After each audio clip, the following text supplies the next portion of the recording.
Selamat sore Bapak Ibu dan saudara-saudara semuanya. Apa kabar sore ini?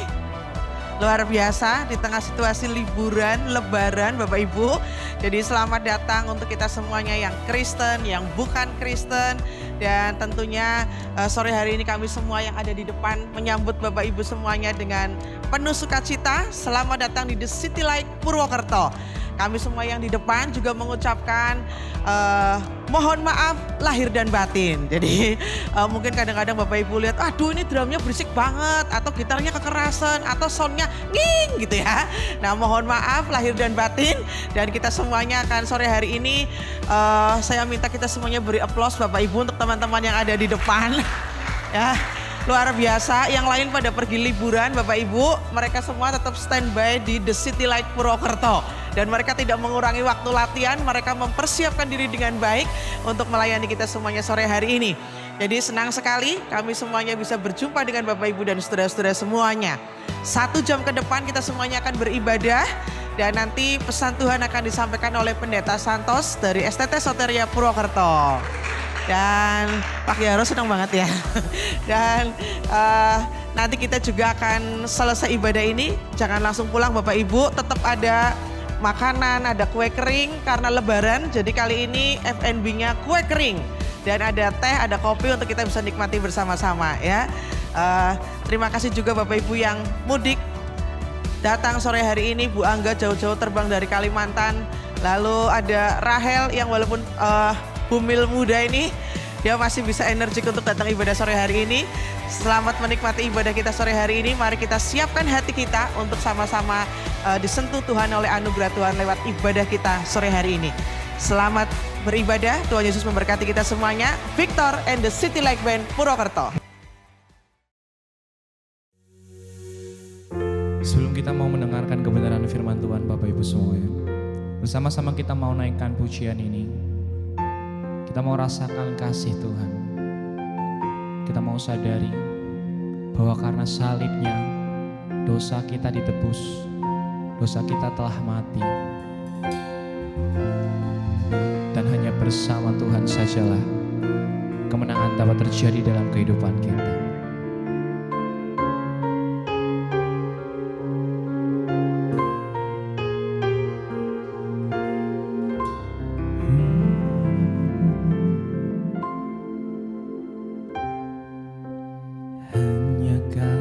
Tuhan di hidupku, Kau berikan hidup yang baru. Darah-Mu menyucikan, pulihkan hatiku. Ku nyatakan Kaulah segalanya. Engkaulah sumber pengharapan, kuasa-Mu sanggup menyembuhkan. Jiwaku pun berserah hanya kepadamu, Yesus, Kaulah segalanya. Bersama-sama kita mau nyatakan, karena salib-Mu ku hidup, karena salib-Mu ku menang. Engkau yang berkuasa, sanggup untuk melakukan mujizat-Mu. Karena salib-Mu ku hidup, karena salib-Mu ku menang. Engkau yang berkuasa, sanggup untuk melakukan mujizat-Mu di hidupku. Sebab hanyalah Engkau sumber pengharapan Tuhan. Engkaulah sumber pengharapan, kuasa-Mu sanggup menyembuhkan Jiwa kami Tuhan, jiwaku pun berserah hanya kepadamu, Yesus, Engkaulah segala. bersama-sama kita mau bangkit berdiri, kita naikkan pujian ini. Karena salib-Mu ku hidup, karena salib-Mu ku menang. Engkau yang berkuasa sanggup untuk melakukan mujizat-Mu. Karena salib-Mu ku hidup, karena salib-Mu ku menang. Engkau yang berkuasa sanggup untuk melakukan mujizat-Mu.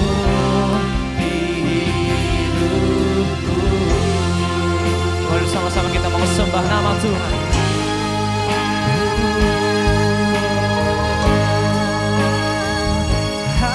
Haleluya. Hanya Kau yang terbesar Tuhan.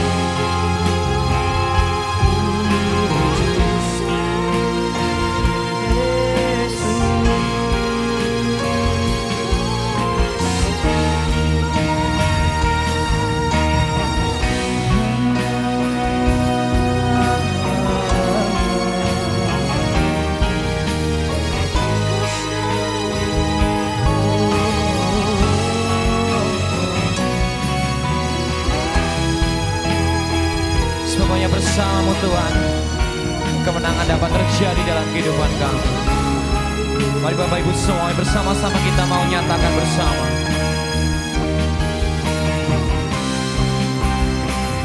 Ku yakin Kau hadir di sini, ku rasakan kuasa yang tak terbatas. Ku yakin Yes Tuhan, kami yakin Tuhan. Kau nyata di sini, kemenangan terjadi di sini. Bersama-sama kita lebih lagi memuji nama Tuhan. Ku yakin Kau hadir di sini, ku rasakan kuasa yang tak terbatas. Ku yakin Kau nyata di sini, kemenangan terjadi di sini. Kami yakin Tuhan, kami rasakan tak terbatas. Ku yakin Kau nyata di sini, kemenangan terjadi di sini. Oh, kesembuhan terjadi di sini, kelepasan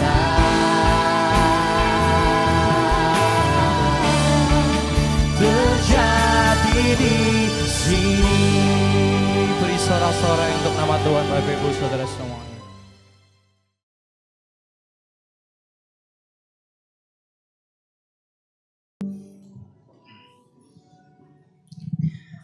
Selamat sore Bapak Ibu semua, diberkati dan menikmati berkat Tuhan pada sore hari ini. Sore hari ini saya memberikan judul renungan kembali lagi. Karena kita kembali beribadah ada yang sudah kembali liburan, tapi juga ada yang kembali mudik. Ya, jadi sore hari ini kita akan bersama-sama boleh menikmati berkat Tuhan. Baik Bapak Ibu, di negara kita di Indonesia yang kita cinta ini, ada satu pemandangan yang selalu mengharukan kita di saat momen Idul Fitri ini. Ya, bandara penuh, ya kan? Tiketnya mau beli tiket mau pulang juga penuh. Stasiun kereta api juga penuh, terminal bis penuh, jalan tol juga penuh. Karena dipadati oleh orang-orang yang akan pulang kampung. Orang rela menempuh perjalanan yang jauh hanya untuk satu tujuan, yaitu bertemu dengan keluarga dan saling mengucapkan kata maaf, mohon maaf lahir dan batin. Jadi memang kalimat ini sederhana Bapak Ibu, tapi penuh makna. Ya, intinya itu setiap orang tuh ingin memulai hidup yang baru, ya, ingin resolusi yang baru, juga ingin mengucapkan komitmen yang baru, bahkan rencana yang baru. Semua orang ingin untuk membersihkan hubungan atau memperbaiki relasi. Mungkin dalam setahun bertengkar, ya, atau dalam 1 minggu sebelum Lebaran bertengkar, atau ada hal yang tidak baik. Nah, orang ingin memperbaiki kembali kehidupannya di momen Idul Fitri ini. Tapi Bapak Ibu, namun setelah berapa hari setelah Lebaran, ternyata kehidupan ini kembali normal lagi. Ya, nanti kembali macet, pekerjaan numpuk kembali, ya, kadang emosi juga kembali lagi. Ya, tadinya damai-damai, ayem-ayem, ternyata emosinya kembali lagi. Jadi kadang juga gosip kembali lagi dan lain-lain sebagainya Bapak Ibu. Nah, sebetulnya Bapak Ibu saat Lebaran semua orang itu biasanya sabar ya. Biasanya sabar, ramah, suka senyum, juga sering berbagi takjil, bahkan berbagi nasi bok kepada orang yang membutuhkan.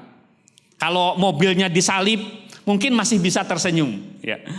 Tapi setelah nanti habis Lebaran, bahkan mungkin habis keluar dari gereja ini, kalau mobilnya disalib, klaksonnya tuh langsung aksi. Persis kayak konser musik, ya kan, balas-balasan atau ya, emosinya kembali naik lagi ya. Ini sebetulnya bukan kritik, ini hanya gambaran bahwa hati manusia itu mudah kembali kepada kebiasaan lama. Bukan hanya kita biasa kembali ke kampung saja, tapi ternyata hati kita ini itu biasa kembali kepada kebiasaan yang lama. Jadi manusia itu tidak cukup kuat untuk hidup rohani. Dan juga tidak cukup kuat untuk hidup kudus. Juga tidak cukup kuat untuk menjadi orang baik terus. Itu manusia. Hari ini dia baik, besok belum tentu kuat jadi orang baik. Ya. Hari ini dia hidupnya kudus, belum tentu besok bisa hidupnya kudus. Lah itu memang keadaan kita manusia. Nah, di Nehemia pasal 13 ini itu menceritakan pengalaman yang dialami oleh orang Israel. Mereka mengalami kebangunan rohani, firman Tuhan mereka baca, bahkan pertobatan terjadi sungguh-sungguh.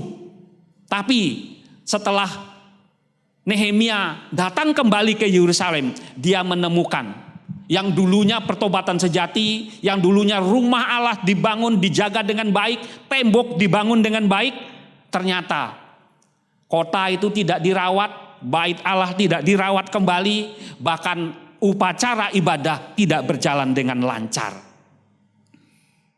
Jadi Nehemia menemukan beberapa masalah, yaitu rumah ibadah tidak digunakan dengan baik untuk kepentingan pribadi, persembahan untuk para imam tidak dijalankan dengan baik. Akibatnya hari Sabat makan dijadikan hari untuk bisnis. Masalahnya Bapak Ibu bukan sekedar aturan, bukan soal memberi persembahan ataupun berdagang. Masalahnya adalah masalah hati kita manusia ini yang selalu bisa berubah. Pada dasarnya hati manusia kita ini memang bisa berubah. Dan inti masalahnya bukan kita lupa Tuhan.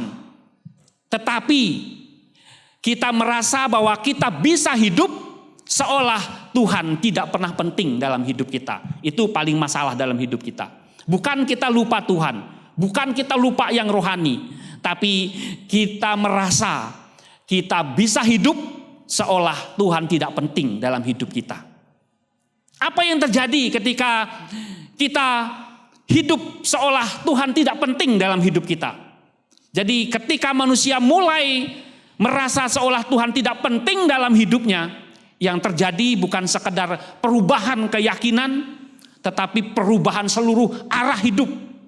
Baik itu secara batin, tapi bisa juga secara moralnya, bahkan secara relasi. Baik sesama kita, bahkan kepada Tuhan. Jadi ketika kita kehilangan makna untuk kita mengalami Tuhan, yang kita alami justru pengalaman diri kita nih yang rapuh, tanpa disertai oleh Tuhan. Karena Bapak Ibu, secara iman kita tuh meyakini bahwa segala sesuatu akan terasa sia-sia kalau kita terlepas dari Tuhan. Tuhan itu adalah kasih. Makanya Rasul Paulus bilang di dalam 1 Korintus pasal 13 bahwa segala sesuatu yang aku lakukan tanpa kasih tidak ada artinya. Jadi Bapak Ibu, tanpa kita menyadari bahwa Tuhan itu penting dalam hidup kita, kita tidak punya makna dalam hidup kita. Kita tidak memiliki tujuan serta arah yang benar. Kita hanya mengarah kepada ego diri kita sendiri. Dan ini rapuh, juga berbahaya serta menyakitkan bagi kita semua. Sama Bapak Ibu, kalau kondisi hati kita ini kosong, ya, kita itu mudah terpengaruh. Ya. Nah, dalam hidup ini, dalam keluarga kita, saat hari raya atau saat kita beribadah, ini adalah suasana yang biasanya yang baik untuk kita itu merasa hangat, untuk kita membersihkan hati kita, untuk kita memulihkan hidup kita. Kadang semua orang memuji kita, ya, masakannya enak sekali, atau wah kamu kelihatan sehat ya gitu. Selama ini kalau saya ketemu banyak orang bilang, wah kamu sekarang jadi sehat ya gitu. Padahal nyindir saya Bapak Ibu ya. Nah, tapi itu saya anggap doa. Dulu saya kurus, sekarang jadi makmur ya. Puji Tuhan ya Bapak Ibu. Tapi setelah pulang ke rumah, yang tadinya memang memuji-muji, tapi setelah pulang ke rumah percakapannya bisa berubah. Kenapa kok handuk bisa ditaruh sembarangan? Ya. Habis mandi harusnya ditaruh di tempat yang bagus, tapi ditaruh sembarangan. Nah itu matamu kemana? Kok nggak dipakai? Gitu. Itu biasanya terjadi Bapak Ibu. Nah sebenarnya ini menunjukkan sesuatu Bapak Ibu bahwa hubungan yang baik dalam keluarga atau dalam relasi, dalam kita hidup sehari-hari ini tidak akan berjalan dengan baik tanpa kita rawat, tanpa kita perjuangkan, dan tanpa kita jaga setiap hari. Jadi kita menemukan kebenaran yang mengejutkan bagi kita semua. Kita sering berpikir bahwa jika orang sudah tahu yang benar, maka ia akan hidup benar. Jika orang tahu yang baik, maka ia akan hidup baik. Atau jika orang tahu yang rohani, maka hidupnya rohani. Atau ketika orang tahu cinta, maka ia pasti bisa mencintai dengan baik. Atau apakah seseorang tahu Tuhan, ia pasti percaya Tuhan dengan sungguh-sungguh. Jadi saya tidak bisa menduga jawaban Bapak Ibu, hanya secara jujur kita sendirilah yang bisa menjawab. Kalau kita cinta Tuhan, kalau kita tahu Tuhan, apakah kita mencintai Tuhan dengan sungguh-sungguh? Kita semua yang memiliki jawabannya. Nah, Alkitab menunjukkan sesuatu yang lebih dalam hidup kita. Manusia bisa tahu yang benar, tetapi tetap gagal melakukannya. Ini yang terjadi ketika zaman Nehemia. Israel sudah punya hukum Taurat, punya pemimpin yang hebat yaitu Nehemia, tapi tetap mengalami kegagalan. Kebangunan rohani apa yang kurang waktu zamannya Nehemia? Tapi umat tetap berubah setia. Kesetiaannya, rohaninya jadi bocor. Masalah manusia bukan kurang pengetahuan, tetapi hatinya yang tidak menganggap bahwa Tuhan itu penting dalam kehidupan. Karena kehilangan kesadaran untuk mengalami Tuhan dalam kehidupan. Hal ini Bapak Ibu banyak kita lihat dalam kehidupan kita sehari-hari. Biasanya kalau di tempat kerja sering kalau ketika atasan lewat itu semangat kerjanya meningkat. Tapi setelah atasan pergi, semangatnya juga ikut pergi. Nah, jadi Bapak Ibu, ini memang humor yang membuat kita senyum, ya. Tetapi sebenarnya ini berbicara tentang integritas hidup kita. Bahwa kesetiaan sejati itu tidak tergantung kepada siapa yang melihat. Itu adalah lahir dari dalam diri kita. Kalau kita jujur Bapak Ibu, kita semua pernah mengalami hal yang sama. Kita pernah berjanji untuk berubah. Ya, saya akan berubah jadi lebih baik. Itu. Saya akan berjanji jadi lebih baik. Itu setiap kita pernah mengalami. Namun kadang kita kembali lagi kepada kebiasaan lama kita. Hari ini kita ngomong, aku gak akan lakukan lagi, janji. Cis gitu ya. Tapi setelah berapa waktu kemudian dia akan langgar lagi. Ya. Saya sudah kenyang dengan hal ini di Soteria. Ketemu mahasiswa, jangan ulangi lagi ya. Ya Pak gitu. Tapi ya minggu depan diulangi lagi gitu. Ya, tapi memang untuk itulah anugerah Tuhan berikan lebih besar kepada STT Soteria untuk menerima mereka, untuk mendidik mereka dengan penuh sukacita dan penuh walaupun emosinya naik turun ya, tapi Tuhan berikan anugerah. Nah, Bapak Ibu, contohnya ya, saya sering berjanji dalam hati untuk mengasihi istri saya. Ya, saya tuh cinta banget sama istri saya ya. Kalau nggak cinta, wah nggak saya nikahi dia. Saya sering berjanji dalam hati saya akan berkata lembut, ya, berkata mesra, tidak marah. Tapi faktanya Bapak Ibu, yang sering terjadi justru perkataan keras itu sering muncul dari mulut saya. Jangankan berkata mesra, yang keluar dari mulut saya adalah bentakan. Kalau dia jatuh dulu malu waktu pacaran, saya jatuh, saya elus-elus kakinya, sakit ya gitu. Tapi setelah nikah rasain gitu ya. Masa jalan aja nggak bisa gitu ya. Nah, tapi inilah Bapak Ibu yang terjadi dalam hidup kita. Nah, karena itu ini saatnya saya juga di hari raya Idul Fitri ini, di konteks ini saya mengucapkan mohon maaf kepada istri saya, kepada anak-anak saya yang sering saya juga marahin. Juga saya berbuat salah kepada mungkin gembala sidang dan juga jemaat di tempat ini, juga kepada mahasiswa ya. Saya mohon maaf lahir dan batin ya, sehingga kita nanti pulang dari gereja ini kita penuh dengan damai dan sejahtera. Dimaafkan ya Bapak Ibu. Ya. Ya, ini cara kita untuk membersihkan hidup kita. Ya. Kalau Nehemia dia membersihkan bait suci dengan marah-marah karena umat tidak setia. Tapi kita datang hari ini, kita membersihkan hidup kita dengan memaafkan, dengan melupakan segala hal yang negatif, dan kita isi dengan hal-hal yang baik dalam hidup ini.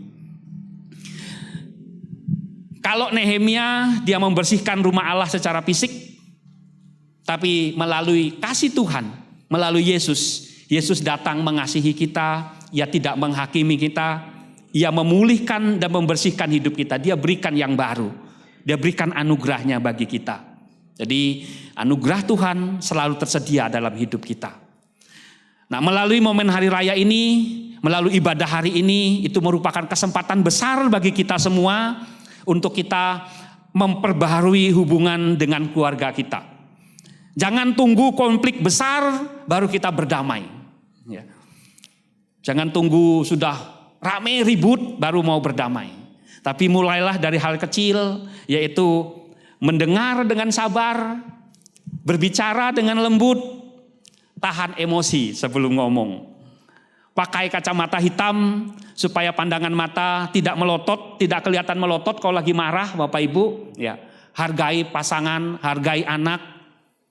Kita mulai sopan, ramah, dan tersenyum ketika berbicara, baik dengan keluarga maupun dengan orang lain. Yang kedua, kita harus memperkuat persahabatan. Karena sahabat itu adalah penolong ketika kita dalam menghadapi kesulitan. Saudara kita yang jauh belum tentu bisa menolong kita dengan cepat. Tapi sahabat, teman yang ada di dekat kita, itu bisa menolong kita. Karena itu kita perkuat persahabatan kita.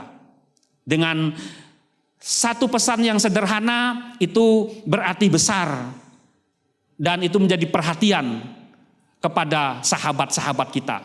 Karena itu tuliskan dan kirimkan pesan kepada teman atau sahabat kita.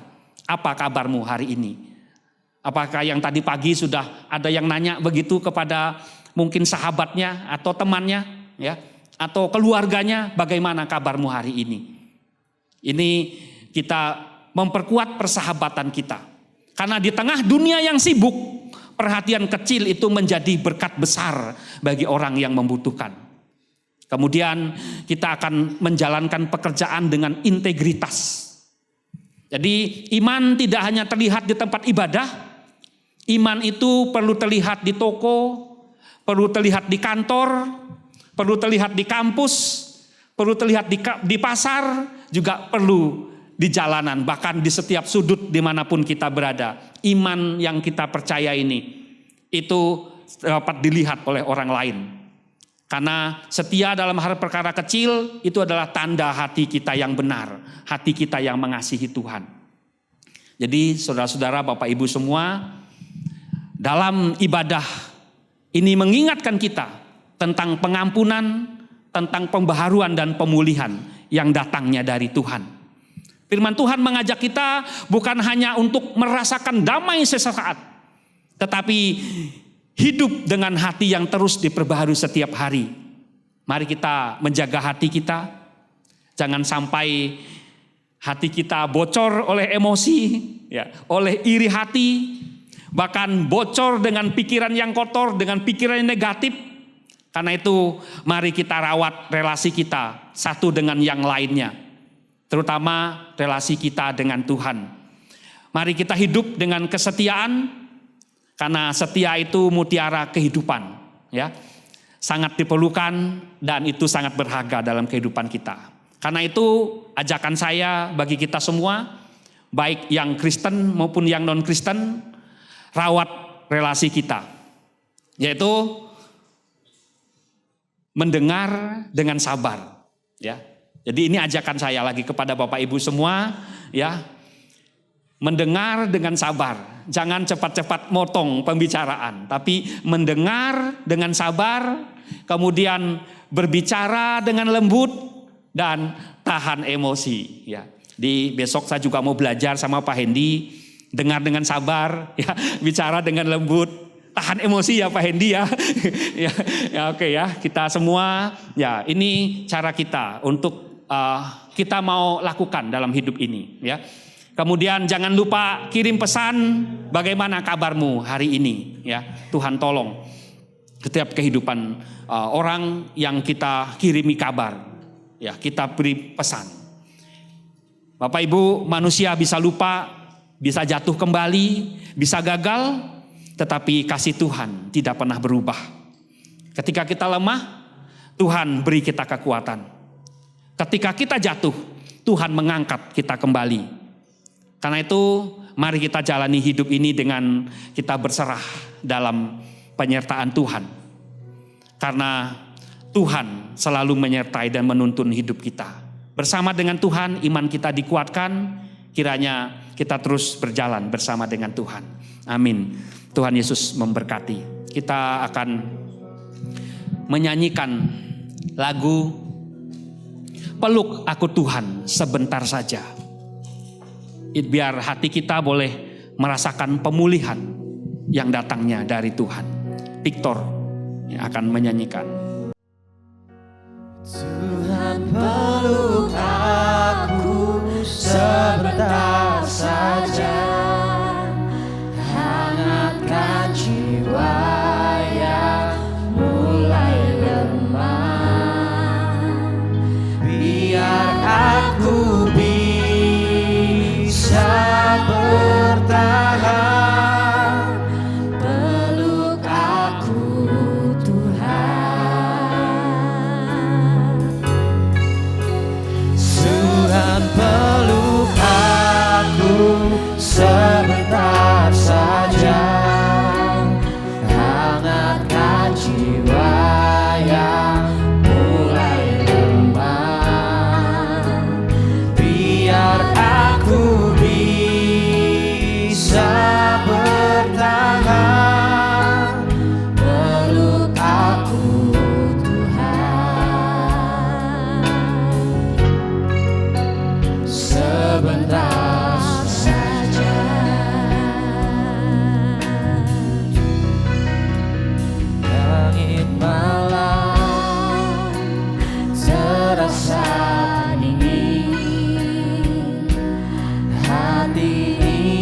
seperti hamba angin.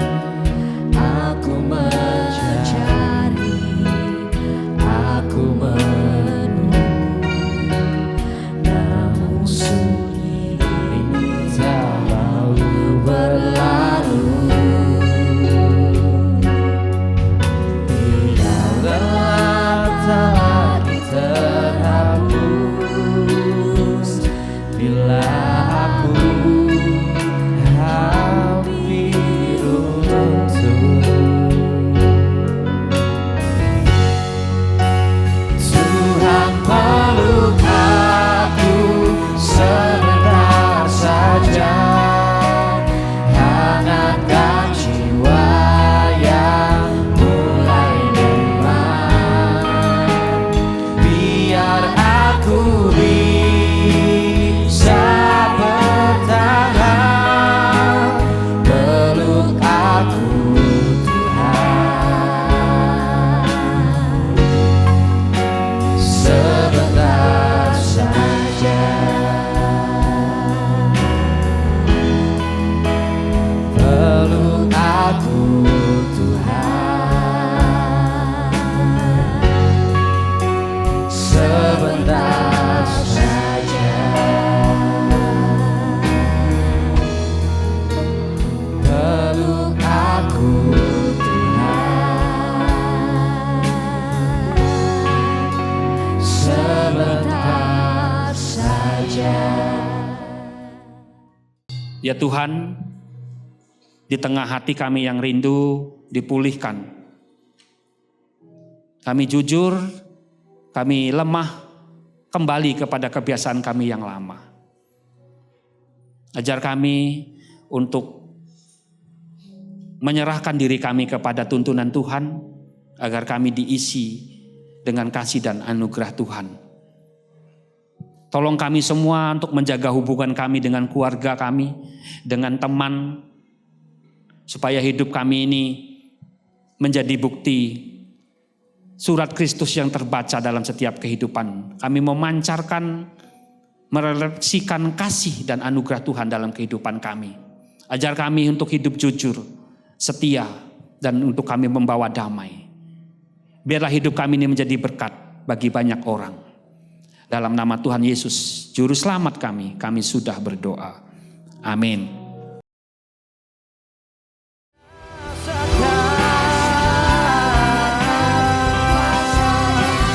Tak terbatas, ku yakin Kau nyata di sini.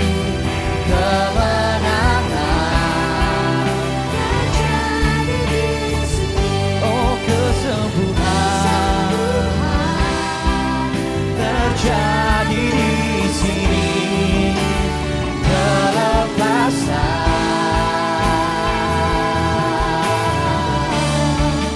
terjadi di sini. Beri sorak-sorai untuk nama Tuhan, Bapak Ibu Saudara semua.